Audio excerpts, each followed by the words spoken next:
This is an overview of the VEVOR Airline Pet Carrier. Now, if you're using this for a cat or a small dog, this is what you should expect. Now, you can see there's a couple of zippered compartments. You can open the top to get your pet in and out. And it's pretty straightforward. You can see through the top, and you can access the pad in the bottom. As you can see, that pad can be cleanable. You can see there's some stains on there already, but it's a nice little thin pad that can give the pet some comfort and some stability. Obviously, if the pet's bigger or heavier, it may not be suitable for this carrier. On the side, you can open it up and have the pet come out. If you don't want to load it from the top, you can load your pet in from the side or have your pet come in and out. And at the bottom, you can see there's Velcro or straps that you can put the wheels on. In this case, I don't use the wheels. I just use it as mostly a carrier in the car to transfer the pet. And you can see there's some shoulder straps.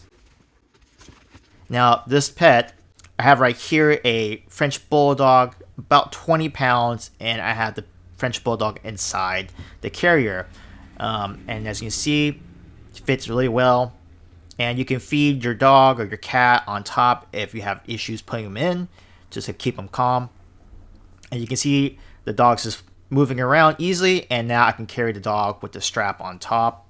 So the strap is somewhat sturdy. Now, when your pet's moving around, it will be kind of floppy, something to keep in mind. And I have now the pet inside the car. This is the main purpose of why I use the carrier. And as you can see, it fits pretty well in the back seat of the car, and I can use the strap or the handle to carry the pet and the carrier around. And you'll see that I'll have the pet on my shoulders, walking around. The pet's doing pretty well, no issues. Again, under 20 pounds, and here's the pet. Finally happy to be out of this carrier. So overall, this is a very sturdy bag and excellent for travel, driving around, whatever you need to do. It's awesome.